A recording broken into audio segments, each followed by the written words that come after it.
E aí pessoal, bem-vindos a mais uma aula aqui. A gente vai estar dando início à análise de estruturas condicionais, tá? Ou if e else. Quem já programou em outra linguagem vai ser bem familiar isso aqui, tá? Basicamente a gente quer confirmar que se alguma coisa é verdadeira ou falsa, a gente vai fazer determinados comandos, tá? Então eu tenho condições para executar certas coisas, tá?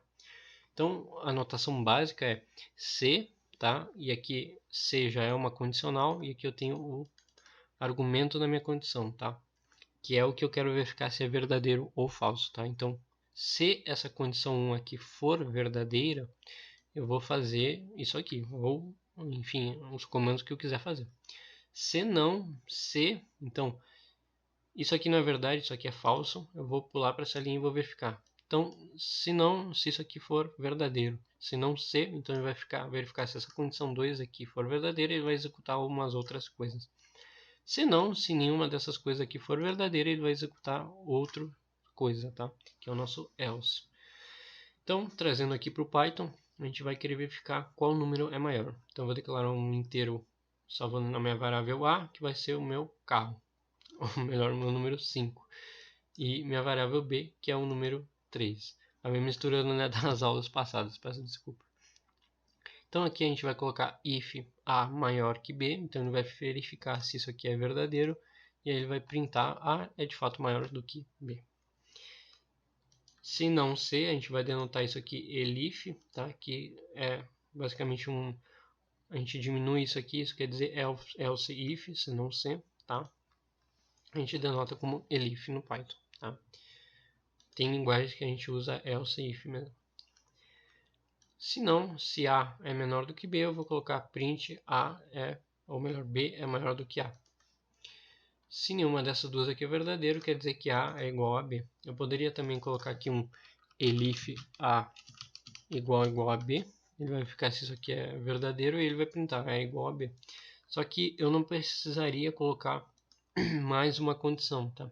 Isso aí pode acabar demorando ou aumentando o tempo de execução do nosso código.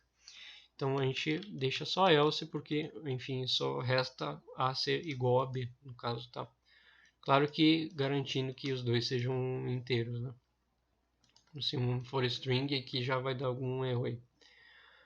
Então eu vou executar isso aqui. Então como A é maior do que B, ele vai printar A é maior do que B. Para verificar isso, a gente vai executar A maior do que B. Podem ver que é verdadeiro.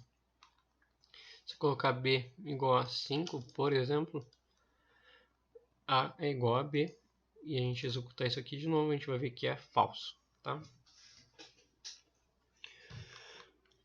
Outras coisas que a gente pode adicionar é mais de uma condição para executar aquilo lá, tá? Então a gente pode usar o AND, que seria o E, ou o OR, que seria o OU. Então, usando o E aqui, né? Então, se a condição 1 e a condição 2 for verdadeira, a gente vai fazer determinado código lá, determinada época, determinada função, etc. Então ele vai fazer isso se ambas as condições forem verdadeiras. Então se a gente necessita que duas condições sejam, ou mais, né, sejam satisfeitas, a gente vai utilizar o AND. Se a gente precisa que uma ou outras condições sejam verdadeiras, a gente usa o OR, tá? Seria o OR. Então, mesma ideia, vou colocar A igual a 5 e B igual a 3. Então aqui eu vou verificar se A é maior do que B e A é maior do que 5, então eu vou printar aqui, ó. A é maior do que B e A é maior do que 4, tá? Ou 5 aqui a gente pode colocar. Enfim, tanto faz. Se não, C, ou elif, A é menor do que B, então B é maior do que A. Else A é igual a B. Aqui eu vou executar isso aqui, ó. No caso, A é maior do que B, só que A não é maior do que 5, tá? A não é menor do que B, tá? Então ele vai cair nesse último caso aqui. Então a gente tem que ter cuidado quando a gente usa esse tipo de condição, porque pode cair em um caso que também a gente não quer. Porque A não é igual a B, né? Só que ele aqui, ele pensou que sim, porque isso aqui não é satisfeito, então ele cai para isso aqui. Então para corrigir isso aqui a gente colocaria um elif A igual a B. certo? Seria uma das correções, ou garantir que uma delas seja satisfeita sempre, tá? Então, a gente pode também colocar aqui, por exemplo, A maior do que B e A maior do que, por exemplo, vamos ver, vou baixar esse valor aqui para 4, então, ou melhor, para 6. E aí, isso aqui vai ser satisfeito, A é maior do que B, e também A é maior do que 5. E ele vai printar isso aí aqui, tá? Então, a gente poderia corrigir aquilo lá, como eu tinha comentado para vocês. A é igual, ou melhor, igual a B. E aqui é A minúsculo, não maiúsculo. Opa. Agora, daquela forma que se eu voltar aqui para, por exemplo, 4,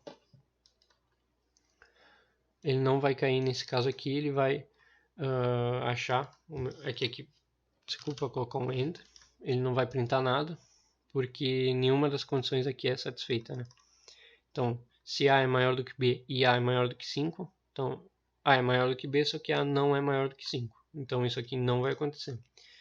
A é menor do que B? Não. Então, isso aqui também não vai acontecer. A é igual a B? Também não. Então, isso aqui não vai acontecer, tá? Então, voltando aqui para o caso que eu tinha comentado, que eu queria comentar para vocês, que é no caso do OR. Se A é maior do que B ou A é maior do que 5, eu vou executar isso aqui. Se não, se acontecer isso aqui, eu vou executar isso aqui. E se não, isso aqui, tá? Então, aqui eu só preciso que uma dessas condições aqui, nesse caso, tem duas aqui, seja verdadeira. No caso aqui, A é maior do que B. Beleza, ocorreu tranquilo. A não é maior do que 5, mas essa condição foi verdadeira, então para ele já basta para executar esses comandos aqui. Só que se eu alterar isso aqui, ó, A é maior do que B, agora não, o B é maior do que A. Só que A de fato é maior do que 5. Se eu executar isso aqui, vai dar a mesma coisa. Então, sempre tem que ter essa jogada de cuidar quando a gente quer que alguma coisa seja verdadeira e garantir para que aquelas condições sejam satisfeitas, né? Como a gente viu aqui, caiu no caso de que A é igual a B, só que isso não é verdade, porque tinha um else aqui, então para ele tanto faz se é verdade ou não. Então a gente arruma isso, como eu mostrei agora há pouco para vocês, com elif, por exemplo. Tá? Então tem que ter sempre esse cuidado. E uma última ideia que eu queria passar para vocês é os ternários, que a gente chama, né? Que é um if else em uma linha só, tá? Antes de explicar melhor isso aqui, eu vou explicar para vocês esse comando aqui. Quando a gente coloca x porcentagem 2, a gente está pegando o resto da divisão por esse número aqui. Então, se eu colocasse x porcentagem 3, a gente estava colocando o resto da divisão de x por 3, tá? Então, aqui x é igual a 2, estava pegando o resto da divisão, nesse caso, de 2 por 2. Se esse resto é igual a 0, ele quer dizer que o número é par, tá? Então, aqui eu criei paridade. Então, ele vai me salvar par caso x, ou melhor, caso o resto da divisão por 2 seja igual a 0. Se não, ele vai colocar ímpar. Então, eu vou executar aqui, eu vou printar paridade, no caso é par. Se eu colocar aqui, por exemplo, 3, agora é ímpar. Viu? Então, os ternários eles são esse if, else em uma linha só. Tá? Então, com isso a gente chega no final da aula. Qualquer dúvida que vocês tenham ficado, por favor, deixem nos comentários. Vejo vocês nas próximas.